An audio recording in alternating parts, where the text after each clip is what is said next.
nasceu Mohandas, mas por mérito virou Mahatma, que em sânscrito, antiga língua hindu, significa grande alma. Bem, isso ele foi. Advogado que era por formação, sabia usar os fundamentos legais para guiar milhares de seguidores. Um homem por demais generoso e muito espiritualizado. Isso já só pelo fato de ter nascido na Índia.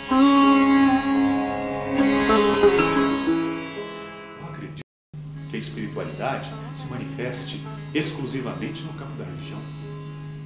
Ao contrário, no meu entender, a espiritualidade se manifesta nos acontecimentos mais comuns do dia a dia.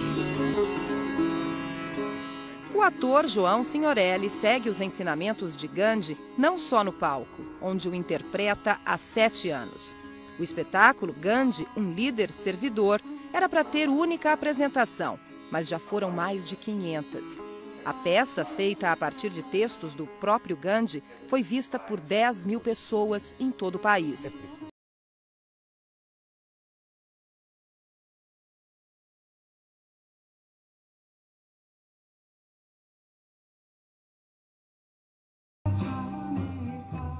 João, era para ser um espetáculo. Por que um só? Porque, Beth, era para a abertura de um fórum sobre recursos humanos. E o Alexandre Garré, da revista RH, pediu um espetáculo teatral para a abertura desse fórum. E quando acabou, ele falou, bom, João, acabou. Eu falei, como, Miguel? Um trabalho tão lindo como esse? Ele falou, olha, eu não tenho tempo de assumir essa produção. Se você quiser, é sua. Aí eu assumi a produção e comecei a pensar, o que eu vou fazer com esse trabalho? Aí comecei num bar na Vila Madalena, todos os domingos, 7 da noite. A pessoa pagava R$30, jantava, tinha uma opção de prato, e ainda via o Gandhi, depois eu conversava com a plateia. Isso ano de 2003. 2004 fui para o Teatro de Arena, e aí comecei a dar entrevistas, comecei a fazer alguns programas de televisão, alguns programas de rádio, as pessoas começaram a me descobrir, algumas empresas apareceram, eu comecei a fazer para várias empresas, para hospitais, escolas de yoga. Depois fui para o Estúdio 184, na Praça Roosevelt, fiquei 1 ano e meio lá. Em 2006, Teatro Ruth Escobar, 1 ano no Teatro Ruth Escobar.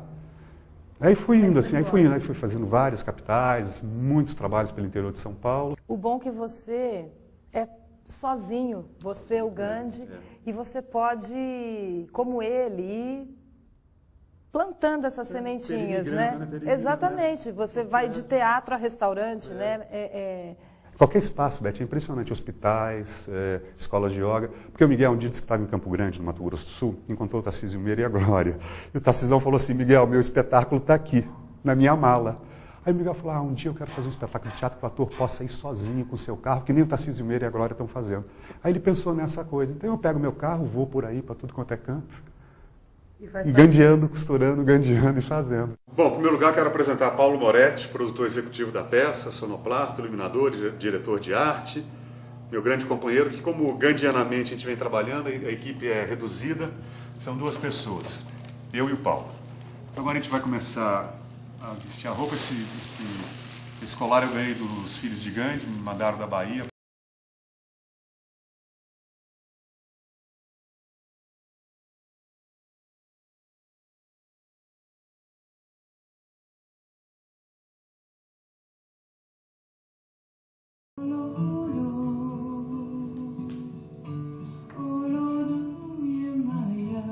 São mais ou menos umas 10 mil pessoas já assistiram o espetáculo. E já fiz assim, espetáculos para 1.500 pessoas no Circo Voador. Já fiz para um. Para um? Para um. A pessoa sai de casa para me ver, eu não vou fazer. Eu acho um desrespeito ao público. Então, uma vez foi um homem assim, me assistir lá no Estúdio 184. Resultado, acabou o espetáculo, ele se aproxima de mim e fala assim, eu sou presidente do Sindicato das Agências de Propaganda do Norte e Nordeste. Vim assistir o espetáculo para te contratar para um evento no sul da Bahia. Imagina se eu não faço. Eu também não gosto, energeticamente, estar marcado para fazer o espetáculo e não acontecer. Eu gosto de fazer. Por que energeticamente? Porque você já se liga internamente, você já aquece os seus motores desde que você sai de casa. Então você já fica concentrado, já fica pensando no espetáculo, já fica imaginando, pegando a energia do personagem. Aí eu chego aqui no teatro. E não tem? Não acontece? É um corte. Para onde vai isso? Para onde vai isso? E para o público também. Então, eu faço para essa pessoa, imagine a alegria que eu causo nessa pessoa e para mim também. Em se tratando de Gandhi ainda é muita energia, né? Porque o texto É basicamente dele, Dele, né? dele. Então eu não posso falar uma coisa no espetáculo e não agir de acordo com o que eu falo. Senão eu não teria credibilidade nenhuma para fazer. Isso mudou muito na sua vida? Completamente, Beth. Eu acho que não dá para passar incólume por um personagem desse, né? A minha fé me faz vislumbrar a humanidade vivendo em paz. Mas para isso acontecer, é preciso que cada pessoa conquiste a paz interna. Pois não existe paz externa no mundo sem a paz interna. Um outro tema que eu tenho trazido de um mês para cá, está em um livro muito interessante na minha vida, sobre o ano de 2012, que fala assim, que a gente está cometendo um erro muito grande hoje em dia, tanto nas relações amorosas ou familiares, que assim, de repente nós nos tornamos sequestradores emocionais do outro, através da manipulação, através do poder exercido sobre o outro. E o Gandhi, de uma certa maneira, falava isso, que a gente não devia querer manipular o outro através do sexo, do poder, do dinheiro. Chamar a mulher de sexo frágil é uma injustiça, uma calúnia de nós homens para com as mulheres.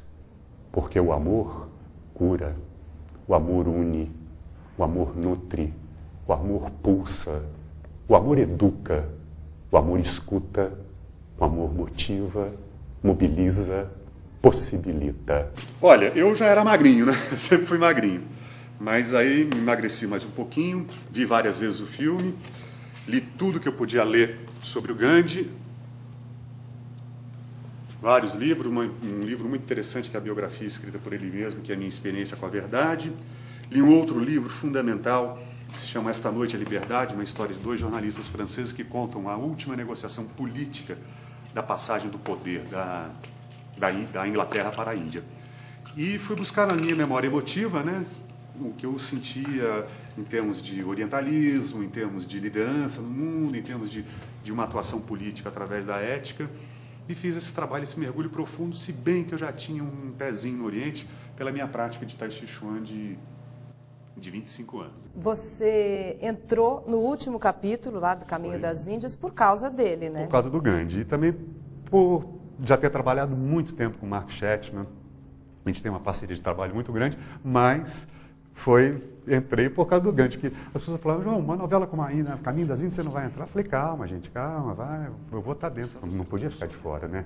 E aí veio a Glória e o Marquinhos me deram, no último capítulo, aquele texto gandiani para falar com o rádio sobre o encontro dele com a Maia e tal. Então foi muito legal, porque eu pude falar na TV Globo, para o Brasil inteiro.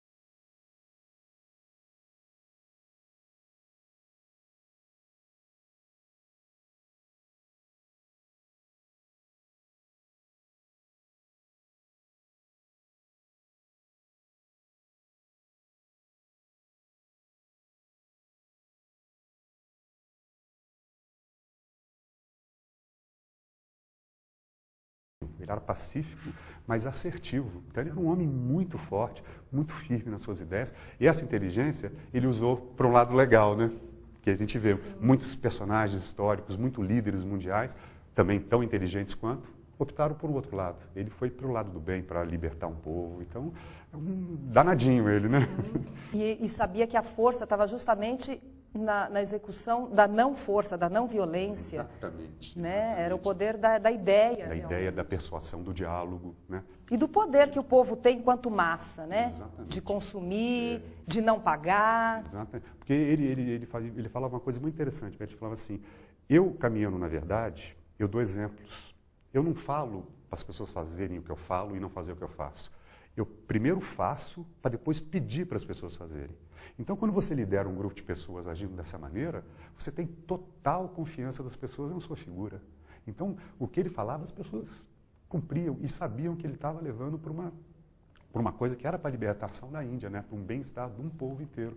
Isso é muito curioso no Gandhi, essa astúcia que ele usa de fazer as coisas para depois pedir. A fé é uma função do coração, mas deve ser imposta pela razão. Razão e coração não são coisas antagônicas, como muitas pessoas pensam.